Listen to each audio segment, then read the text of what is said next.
ეს ისლამისტები უბრალოდ გაანადგურეს დებატებში ტომი რობინსონთან ოქსფორდის კავშირში, რომელიც მსოფლიოს ერთ-ერთ ყველაზე პრესტიჟულ დებატების ცენტრად ითვლება. განხილვის მთავარი კითხვა იყო, აქვს თუ არა დასავლეთს უფლება ეჩობდეს ისლამზე. პირველ რიგში მინდა თქვა, რომ ბევრად მირჩევნია ინგლისის თამაშის ყურება, ვიდრე აქ ყოფნა ამ საღამოს. აქ უბრალოდ იმიტომ მოვედი, რომ ამ ღონისძიებაზე სიტყვის თავისუფლებისადმი ჩემი ერთგულების გამო.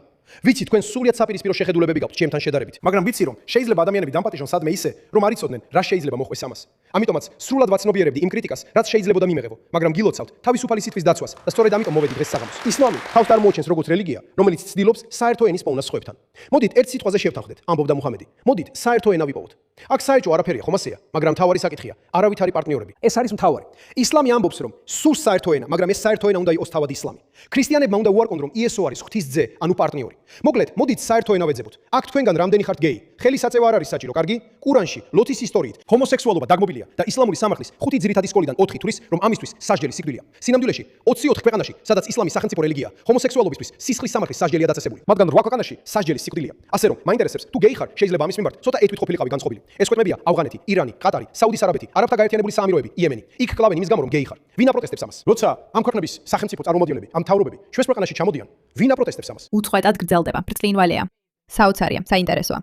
შემეძლო მთელი დღე თქვენთან ერთად მეყურებინა ამისთვის. როგორც ალბათ იცით, ასე მოვიქცევი კიდეც, ვუყურებ ამას. და თქვენც უნდა გააგრძელოთ ყურება, რადგან როცა საბოლოო დებატები დაიწყება, ყველაფერი ძალიან ნათელი ხდება.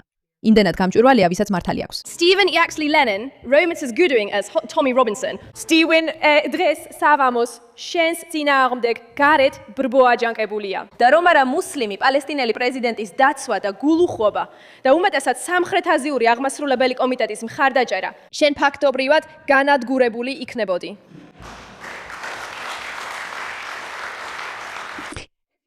თუ ვერ გაიგეთ, რაც ახლა მოხდა, ის ტრიბუნაზე დგას და კამათობს, უნდა ეჩვობდეს თუ არა დასავლეთი ისლამს. და ტომი რობინსონს ეუბნება, რომ გარეთ მყოფი ისლამისტი მომიტინგეები რეალურად აამნებდნენ მას. ღმერთო ჩემო, ამაზე სულელური არაფერი არსებობს, მაგრამ რა თქმა უნდა, ეს ადამიანები სულელები არიან. შეგვიძლია მაინც შევთანხმდეთ ტყვეების, მათ შორის ახალგაზრდა ბიჭების დახურება. ებრაელებისა და ქრისტიანების ეთნიკური წმენდის განხორციელება ამ მიწებიდან. ან პატარა ბავშვზე დაქორწინება და მასთან სექსუალური კავშირის ქონა. როცა მუჰამედი 53 წლის იყო. შეგვიძლია მაინც დღეს შევთანხმდეთ. მუჰამედი არ ყოფილა და არც არის კაცობრიობისთვის სრულყოფილი მაგალითი, არც ზნეობრივი სრულყოფილების ამაღლებული ნიმუშია.